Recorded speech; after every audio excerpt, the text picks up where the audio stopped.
What's when you come back after a new year and all five guys are back in the same position? It doesn't happen all often, does it? Not today's NFL, no, it doesn't.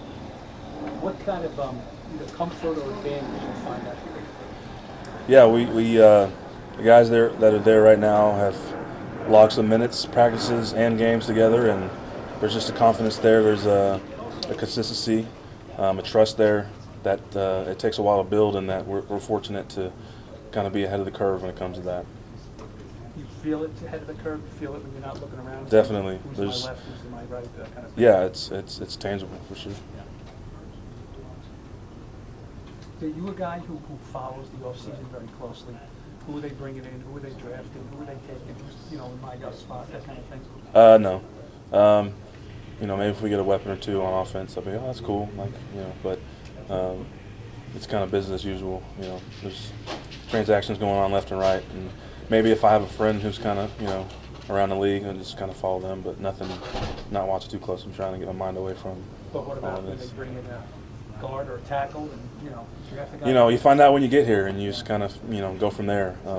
I've been in situations where they've brought guys in quick, brought guys in at the end, drafted guys early, drafted guys late. It's just there's always something. So you just kind of wait till you get here, and then we go from there.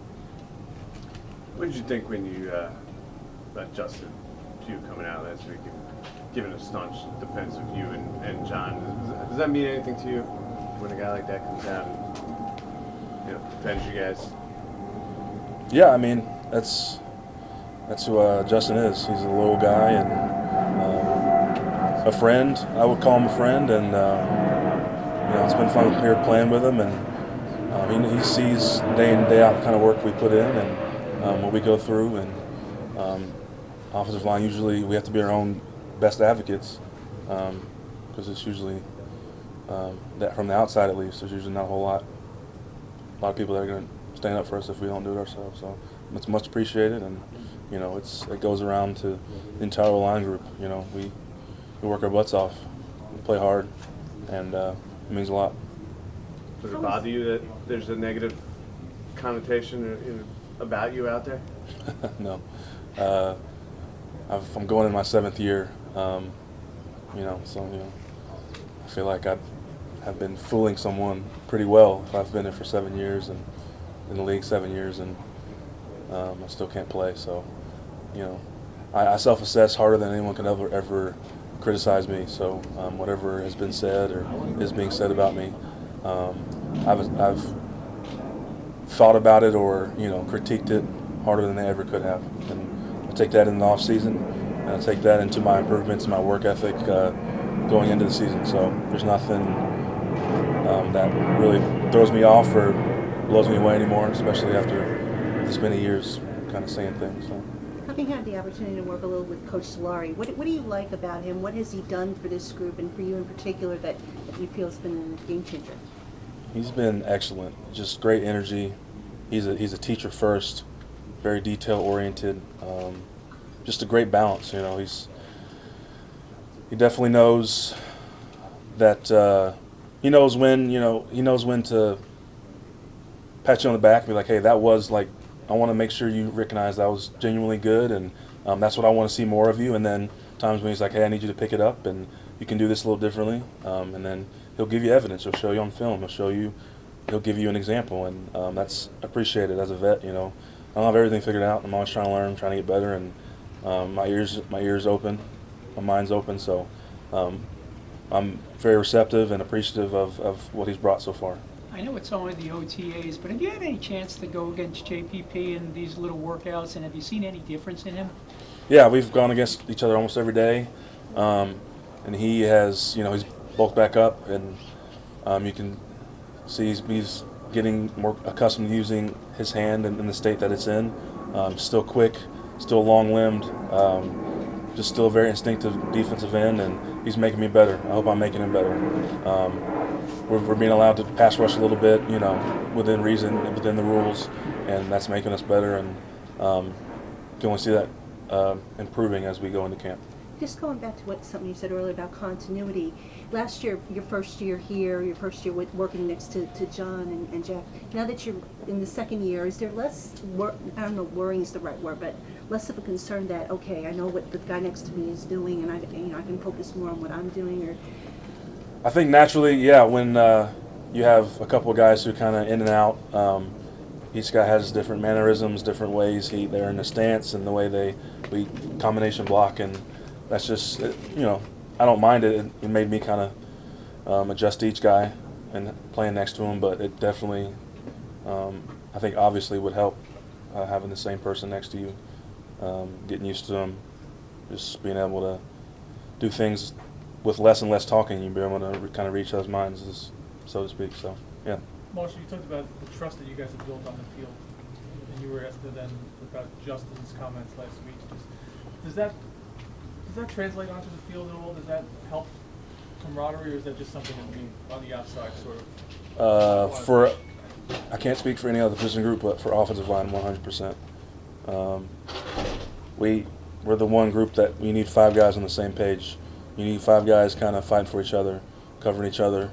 I don't think that it applies anywhere more than it does in the offensive line. So yes, absolutely. What do you see or expect to see from Eric Flowers going into the second year? Vast improvement, and hopefully, he starts off healthy and stays healthy throughout the year, and just a better mindset. As a rookie, it's a long year for you.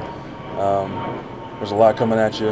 A lot of people, trying to not fix you, but tune your technique, tune your play, and getting accustomed to that, knowing what to expect coming in this year, and I expect them to make a very, very big leap. Marshall, did you do anything different in the off season to train? I know guys like to reinvent themselves. I know John joined Weston down in O-line performance. Did you do anything different this year to get ready? Yeah, nothing too dramatic, but just did a lot more resistance, sled work, Ironman type things, just to get my body ready for that kind of load throughout the season. I don't need to be running 200-yard sprints or anything like that, or doing hurdle work or a limited amount of ladder drills. That's just, we do things that make sense, that translate to what I do on Sundays. That's the bottom line. I'm not out here doing CrossFit or anything like that. It's just, it's efficiency. It's about doing what makes sense. Yeah. You said you're pretty self-critical of yourself. When you look back at, last year, you got a lot of playing time, right tackle, obviously. What did you see? The good, bad, and the ugly. What did you see from yourself? Well, good. I think me in particular, I fought. There were, situations where I could have easily, made a couple moments that weren't my best moments and turned into bad moments, or worse moments. And I fought really hard, and I think I brought a bit of leadership to the group, and just trying to take what I knew from the offense and take what I knew from my years of football and help the other guys out and help us win. Bad, plenty of, technical issues. It's really what it comes down to. I don't think I lack any ability to play in the NFL and start and play a tackle. It's technique, and Coach Solari's going to help with that. He's already made a huge difference, and I feel even more confident going into this year. So that's just what, realizing that that's part of this boat, that's part of this journey as an offensive lineman, is just dealing with the ebbs and flows of, hey, could have done that better. Hey, that was actually pretty good. That's winning football, and slowly making that ratio more good than bad. What does it say to you that this team finished 6-10? There was a lot of talk about making changes on the offensive line, and here we are. It's not even training camp yet, but right now the 5 guys are still where the 5 guys are. I think when you have a losing record, everyone's on notice regardless. There should be no easiness. In particular, there's not. Regardless of what they did or didn't do, you should be looking to improve all the time. But especially when you go 6-10, I think everyone's, there's a sense of urgency. There has to be, from top to bottom. Even people that are established superstars, whatever, it's got to be urgency. So, me especially. Marshall, I know you won't use this as an excuse, but if I remember correctly, towards the end of training camp, you suffered a pretty bad injury. I think it was your ankle. Did that bother you in the beginning of the season? Did you try to work through that, and maybe did that affect your technique that you saw in film? I've been playing football since I was 5. I've had all kinds of stuff. And until it's a true injury and it's not me being hurt, there's really not a. If I'm out there on Sundays, if I go and strap my cleats up and play, I'm not relying on an excuse for whatever it might be. So no, I don't. I'm trying to think of what it was. It might have been something serious, but if I decide to play, that's kind of thrown out the window. It's not crutch. Justin said your back, you thought you could body.